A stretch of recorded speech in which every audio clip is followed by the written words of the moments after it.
Hello दोस्तों, मैं BS Kumar आपका अपने channel NCERT for government exam में स्वागत करता हूं। दोस्तों देखिए एसएससी जीडी का एग्जाम चल रहा है दोस्तों, और 7 फरवरी का एग्जाम हुआ है दोस्तों। तो सेकंड शिफ्ट का इस वीडियो में क्वेश्चन देखेंगे कि कौन कौन क्वेश्चन पूछे गए हैं, ठीक ना। जो क्वेश्चन मिले हैं दोस्तों रियल क्वेश्चन मिले हैं, तो उम्मीद करते हैं दोस्तों कि आपको एकदम अच्छा लगेगा और आपके एग्जाम के लिए हेल्पफुल होगा, ठीक है। तो चलिए दोस्तों स्टार्ट करते हैं बिना देरी किए हुए। और आपका परिवार दोस्तों एनसीईआरटी फॉर गवर्नमेंट एग्जाम वाला 3 के होने वाला है, ठीक ना। तो देखते हैं दोस्तों पहला क्वेश्चन देखते हैं। पहला है दोस्तों कि राज्य एवं केंद्र के बीच पृथक्करण यानी विभाजन का प्रावधान भारत के संविधान के किस अनुच्छेद में दिया गया है। ये देखिए दोस्तों, ये 7वीं अनुसूची में दिया गया है दोस्तों। ये अनुच्छेद नहीं रहना चाहिए, अनुसूची रहना चाहिए, ठीक ना। तो ये दिया गया है दोस्तों 7वीं अनुसूची में दिया गया है, ठीक ना। अगला देते हैं दोस्तों, देखिए अगला क्वेश्चन पूछा था कि भारत के वर्तमान संस्कृति मंत्री कौन है। देखिए सो ये वर्तमान में कौन क्या है दोस्तों, ये यहाँ से एक क्वेश्चन बन रहा है, ठीक ना। तो इसको थोड़ा देख लीजिएगा। तो भारत के वर्तमान संस्कृति मंत्री कौन है सो, तो ये है गजेंद्र सिंह शेखावत है। गजेंद्र सिंह शेखावत है वर्तमान में संस्कृति मंत्री।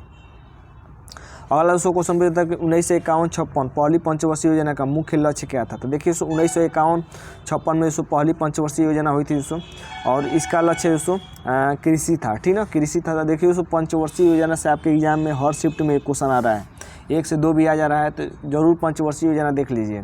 बात करते हैं पहली पंचवर्षीय योजना की दोस्तों। तो देखिए दोस्तों ये Herald Domar model, Herald Domar model पर आधारित थी, ठीक है। हैराल्ड डोमर मॉडल पर आधारित थी दोस्तों पहली पंचवर्षीय योजना, और इस पर कृषि पर जोर दिया गया था, ठीक है, कृषि पर जोर दिया गया था। अगला क्वेश्चन पूछा था कि दूसरी पंचवर्षीय योजना का मुख्य लक्ष्य क्या था। तो देखिए दोस्तों 2 क्वेश्चन पूछे गए हैं। अब 2 पूछे गए हैं कि एक यानी पंचवर्षीय योजना से क्वेश्चन था, तो दूसरी पंचवर्षीय योजना का मुख्य लक्ष्य क्या था ये पूछा था कि नीचे वाला कमेंट करके जरूर बताइएगा, ठीक ना। तो मुख्य लक्ष्य दोस्तों दूसरी पंचवर्षीय योजना में उद्योग और भारी उद्योग पर जोर दिया गया था। दूसरी पंचवर्षीय योजना में ये कब से कब तक चला था दोस्तों, तो 1956 से 61 तक तो दोस्तों दूसरी पंचवर्षीय योजना चला, और इस पर भारी उद्योग पर जोर दिया गया। ये दोस्तों पीसी महालनोबिस पर दोस्तों ये दूसरी पंचवर्षीय योजना आधारित थी, ठीक ना। अगला दोस्तों क्वेश्चन पूछा है कि भारत की सबसे अधिक जनसंख्या वाला राज्य कौन है। तो देखिए दोस्तों भारत की सबसे अधिक जनसंख्या वाला राज्य की बात कर लेते हैं दोस्तों, तो उत्तर प्रदेश है। कम जनसंख्या पूछे दोस्तों, तो कम जनसंख्या सिक्किम हो जाएगा। कम जनसंख्या कौन हो जाएगा दोस्तों, सिक्किम हो जाएगा, ठीक ना। अगर ये पूछे दोस्तों कि किस राज्य का क्षेत्रफल सबसे ज़्यादा है दोस्तों, राजस्थान का दोस्तों क्षेत्रफल सबसे ज़्यादा है। और किसका कम है दोस्तों, तो किस राज्य का क्षेत्रफल सबसे कम है, तो गोवा का क्षेत्रफल सबसे कम है, ठीक ना। अगला देते हैं दोस्तों, देखिए अगला क्वेश्चन पूछा था कि 2011 की जनगणना के मुताबिक पूर्वोत्तर राज्यों में सबसे अधिक आबादी किसकी है। तो देखिए दोस्तों बात कर लेते हैं पूर्वोत्तर राज्यों की। तो पूर्वोत्तर राज्यों में सबसे अधिक आबादी असम की है, सबसे अधिक आबादी असम की है, ठीक ना, 2011 की जनगणना के अनुसार। देखिए और पूर्वोत्तर राज्य में कौन कौन आते हैं, तो अरुणाचल प्रदेश आता है, असम, मणिपुर, मेघालय, मिजोरम, नागालैंड, त्रिपुरा, ठीक ना। एम से दोस्तों 2 हैं, एम यानी मिजोरम। ए से 2 है दोस्तों असम और अरुणाचल प्रदेश। एम से 3 है मिजोरम, मेघालय और मणिपुर, और नागालैंड और त्रिपुरा। ये हो गया दोस्तों आपके 7 सिस्टर हो गया, ठीक ना। अगला देखिए दोस्तों क्वेश्चन पूछा था अगला कि संगीतकार सिक्किल माला चंद्रशेखर किस वाद्य से संबंधित है। देखिए दोस्तों संगीतकार सिक्किल माला की बात कर लेते हैं दोस्तों, सिक्किल माला चंद्रशेखर की, तो ये बांसुरी से संबंधित है। किससे है, बांसुरी से संबंधित है, ठीक ना। तो यहाँ से वाद्य यंत्र से एक क्वेश्चन आ रहा है कि कौन किससे संबंधित है। ये पूछा था दोस्तों कि कथकली और मोहिनीअट्टम किस राज्य का नृत्य है। तो देखिए दोस्तों केरल का शास्त्रीय नृत्य है दोस्तों। तो शास्त्रीय नृत्य जो मान्यता प्राप्त 8 शास्त्रीय नृत्य है दोस्तों, वहाँ से क्वेश्चन बन रहा है, ठीक है। तो उसको देख लीजिएगा। जैसे कथकली की बात कर लेते केरल का है, मोहिनीअट्टम की बात कर लेते केरल का ही है, भरतनाट्यम की बात कर ले दोस्तों भरतनाट्यम की, तो भरतनाट्यम दोस्तों ये तमिलनाडु का शास्त्रीय नृत्य है, तमिलनाडु का। और बात कर लेते हैं कथक की बात कर लेते हैं, तो कथक का दोस्तों ये उत्तर प्रदेश का है, ठीक ना। ओडिसी की बात कर लेते हैं तो उड़ीसा का हो जाएगा। तो ये दोस्तों 8 जो शास्त्रीय नृत्य हैं, यहाँ से क्वेश्चन एक पूछ रहा है, तो इसको जरूर देख लीजिएगा। अगला क्वेश्चन पूछा था कि साल 2002 में यूनेस्को ने किस नृत्य को सांस्कृतिक विरासत स्थल में शामिल किया है। तो देखिए साल 2002 की बात कर लेते हैं तो छऊ नृत्य को दोस्तों साल 2002 में यूनेस्को ने सांस्कृतिक विरासत स्थल में शामिल किया है। अगला दोस्तों क्वेश्चन पूछा था कि गुड़ी पड़वा का त्यौहार किस राज्य में विशेष रूप से मनाया जाता है। तो देखिए गुड़ी पड़वा की बात कर लेते हैं, तो गुड़ी पड़वा का त्यौहार दोस्तों महाराष्ट्र में दोस्तों विशेष रूप से मनाया जाता है, ठीक ना।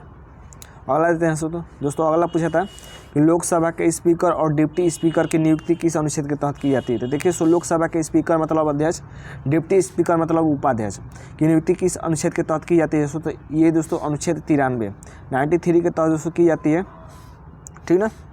अगला देखते हैं, देखिए अगला क्वेश्चन पूछा था कि 1940 का अगस्त प्रस्ताव भारत में 8 अगस्त 1940 को प्रस्तुत किया गया था। यह प्रस्ताव किसके द्वारा लाया गया था। तो देखिए इस बात कर लेते हैं। तो 8 अगस्त 1940 को दोस्तों अगस्त प्रस्ताव पेश किया गया था। ये लॉर्ड लिथगो के द्वारा दोस्तों लाया गया था 1940 में, ठीक ना। अगला क्वेश्चन पूछा था दोस्तों करेंट अफेयर से कि तीसरे खेलो इंडिया शीतकालीन खेल का आयोजन कहाँ पर हुआ है। तो देखिए तीसरे खेलो इंडिया शीतकालीन गेम्स की बात कर लेते हैं तो इसका आयोजन गुलमर्ग और जम्मू कश्मीर में हुआ है, ठीक ना, गुलमर्ग और जम्मू कश्मीर में। अगला देते हैं, अगला है भारत ने 2014 एशियाई खेलों में हॉकी का स्वर्ण पदक कितने वर्षों बाद जीता था। तो देखिए भारत ने 2014 में एशियाई खेलों में हॉकी का स्वर्ण पदक दोस्तों 16 साल बाद जीता था, ठीक ना, 16 साल बाद। अगला देते हैं, अगला क्वेश्चन पूछा था कि कोविड के समय नमूना पंजीकरण के मुताबिक किस राज्य में जनसंख्या वृद्धि दर सबसे ज़्यादा है थी। तो नागालैंड की दोस्तों जनसंख्या वृद्धि दर सबसे ज़्यादा थी कोविड के समय, ठीक ना।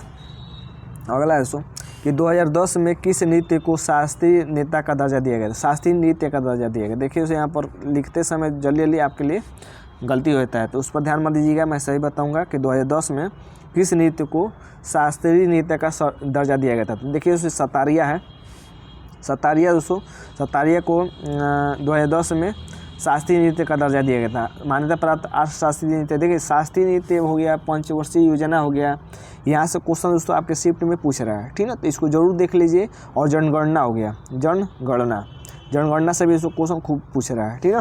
तो ये जो टॉपिक बता रहा हूँ इसको देख लीजिए कि आने वाले शिफ्ट में आपको दिक्कत ना हो। अगला दोस्तों क्वेश्चन पूछा था कि एक नीचे वाला प्रश्न पूछा था नाटकों का नीति वाला दोस्तों प्रश्न पूछा था एक, और उसको मैच करना मतलब नाम बताना था। जैसे बिस्मिल्लाह खां हो गए, ठीक ना। तो ऐसे ही दोस्तों क्वेश्चन पूछा था एक। और बात कर लेते हैं तो गद्यांश आपका पूछ ही रहा है, गद्यांश पूछ रहा है, ठीक ना। और दोस्तों स्पीड और टाइम, स्पीड डिस्टेंस टाइम वाला क्वेश्चन आज पूछा था। स्पीड टाइम यानी ट्रेन से, ठीक ना, ट्रेन से और कार्य समय से क्वेश्चन पूछ रहा है। प्रोफिट लॉस से भी इसको क्वेश्चन पूछ रहा है। सरलीकरण सिंप्लीफिकेशन से दोस्तों तो क्वेश्चन पूछ ही रहा है। सिंप्लीफिकेशन से क्वेश्चन हर शिफ्ट में पूछ रहा है, ठीक ना। तो ये थे दोस्तों आज के हमारे 7 फरवरी के सेकंड शिफ्ट के एनालिसिस। मैंने फर्स्ट शिफ्ट का डाल दिया है, आप उसको जाकर देख सकते हैं। और पीडीएफ लेने के लिए आप टेलीग्राम से ज्वाइन होइए। टेलीग्राम पर दोस्तों मैं सभी पीडीएफ डाल देता हूँ, वहाँ से आप दोस्तों डाउनलोड कर रिवाइज कर सकते हैं, ठीक है। तो उम्मीद करते हैं दोस्तों वीडियो अच्छा लगा है तो चैनल को लाइक सब्सक्राइब जरूर कर लेगा। आज के लिए बस इतना ही दोस्तों, धन्यवाद दोस्तों।